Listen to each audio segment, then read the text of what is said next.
Come to Helmuth Ford, home of the lifetime powertrain warranty.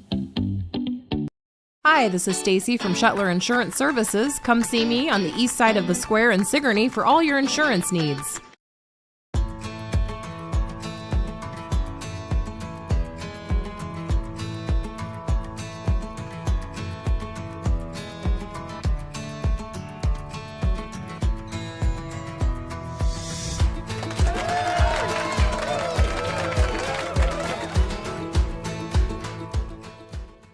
Like that's all I did. I played baseball, I played football, eventually ran track.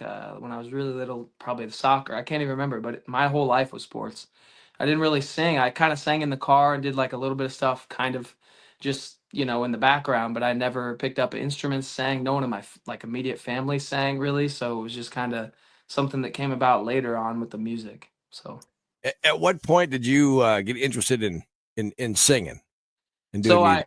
I was playing. I always tell the story. I was playing Guitar Hero, like in seventh grade. Remember Guitar Hero? I was playing, Oh yeah. laying in my bed playing it, and my dad's like, "Why don't you get a real guitar, man?" So I ended up taking a class in our junior high, and the teacher who taught the fine arts class, he was learning guitar with us while we were learning. So he basically didn't teach us anything. We just learned along with him the guitar, and then basically after that I kind of just picked up I was watching YouTube videos, like watching Justin. At the time it was Justin Bieber. He was like the guy, right? He was coming up.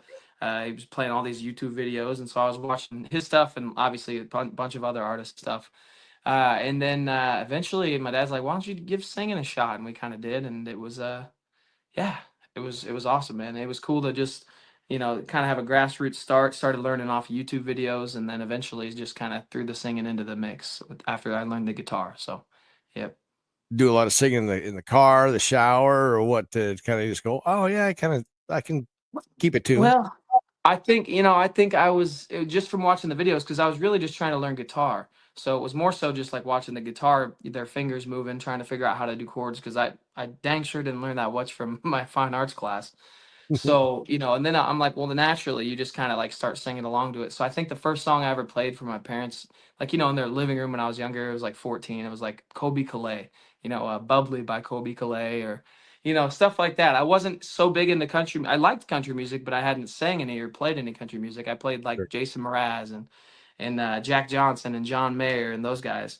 So, yeah, man, it just kind of came about randomly one day. Oh, that's awesome.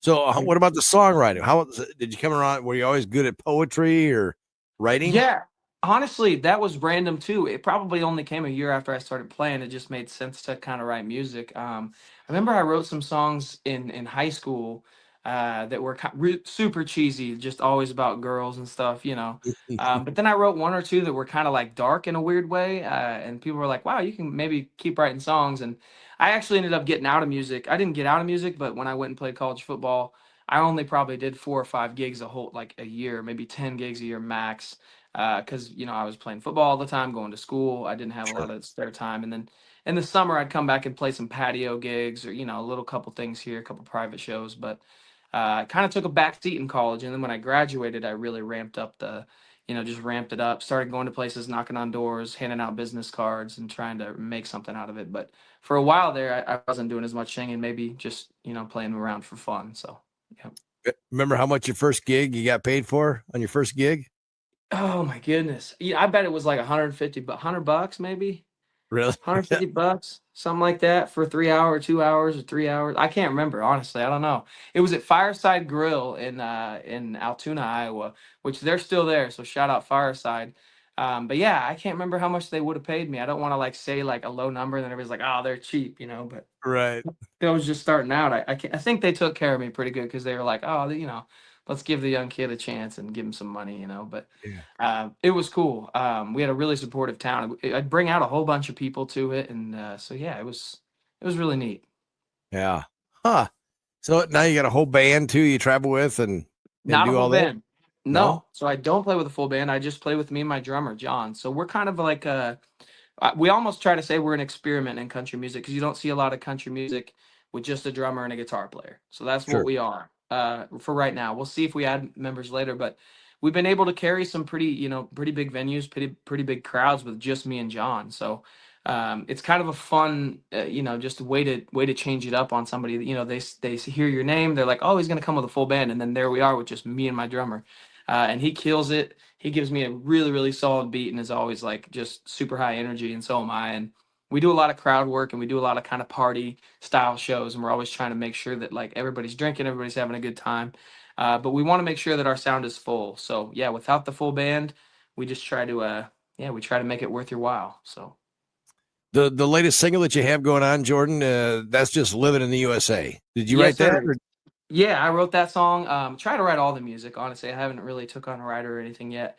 But my first three songs were slower songs, right? Like kind of more sentimental, righty songs. So I was like, you know what? I need to have a song that's just more fun, maybe patriotic, just a little bit like something like we would play at our shows. Because my first three songs were very like they're slower, they're sentimental, and at shows we're usually playing upbeat, kind of get the crowd going stuff. So Sure. it just made sense to put together a simple song, maybe not overwrite it, just kind of keep the lyrics simple, keep the choruses simple, keep the chords, everything is very simple in it. And it's just, it's really just like a feel good kind of summer party USA type of song. And Brett Bojack, the guy who helped me, he did the recording for me. He did a fantastic job just making sure that it sounded really good. And it's clean. That's the thing. You go listen to it, you can hear every word. And so, yeah, it's a cool. So we're really excited about it to get it out there. So Yeah. And when you do your shows, do you do a lot of covers too? we do, yeah. I mean, I'd say like I won't even lie, 95% of our shows covers because we've only got four songs out there. So we'll Mhm. play those maybe three songs, but otherwise just a ton of covers, and we do them all our own way, right? Every cover we do is definitely our own kind of mix on it. We also do a ton of mashups that you would not expect and throw a lot of country music in there, but also some random like rock or maybe even a pop song. Like we'll play some Eminem for fun too. Mhm. So what we found is that it's really hard to get a crowd going on all original music, right? So Mhm. you've got to play those songs that the crowd knows, get them going, and then you get more gigs from it, and then you can throw your original songs into the mix and make sure they get to hear it. And then that next show you're at, they're like, "Hey, can I hear Iowa Skies? Hey, can I hear That's Just Living in the USA?" But really, it's kind of a formula where if you're just playing original music, you might get a couple people in the crowd, but to get the whole crowd, unless you're Zach Bryan or Blake Shelton or somebody big, it's going to be tough to get them hooked on your song. But if you can hook them on, I don't know, some chicken fried or whatever it might be, and then throw your original song at them, you can really keep their attention and get them cheersing with you, get them singing along with you, that kind of thing. So I know I've seen you in Okoboji, Arnold's Park there at yeah, Captain's Getaway. Yeah. yes, that was crazy. It was this year, correct? Yeah. And man, that's crazy. Were you there the first day or the second day? Remind me. I can't remember. The I can't first day was awesome. Both days were awesome, but the second day we thought he had it a little too quiet in there. The first day it was like jam. He had them speakers jamming and bumping. The second day it was a little too quiet, but still he does a great job over there. Man, that place is wild, right? So Oh it's a yeah. good time. Yeah. Yeah. Well, do you have a favorite place you played in the Midwest? I mean, not that all of them don't count, but They uh, all count. Yeah. I mean, it depends. I think that we always kind of say Outlaws and Ames, Iowa, because every video you ever see from there is just crazy. I mean, it's just crazy yeah, college kids partying. They're all just, they're all rocking out. You have the crowd in the palm of your hand there every time. So it's just probably Outlaws and Ames. And then there's other places like smaller places like Shotgun Betty's or in West Des Moines, Iowa, sure. or and then there's like your little bars where you're like, man, every time we go there, we have a good time, like Slater Station and Slater. So all of my favorites are probably closer to home for me. But man, we just went to Madison, Wisconsin, and played at up there at Whiskey Jack's, and that was crazy. I mean, that was probably the craziest college crowd I've ever seen in my life. We did all of our, beat your chest crowd work music, and it was just so fun. So we hope to get back out there as soon as we can. But yeah. Do you travel across the Midwest from the Iowa, Minnesota, Wisconsin, Dakotas? Do you hit all those states too? We should be hitting more of the Dakotas and Minnesota. We don't. We've done Kansas. We've done Missouri. We're gonna go do Nebraska. We've done Illinois, or we're going to do Illinois, and then we're doing Wisconsin. So we still need to get to the Dakotas and Minnesota.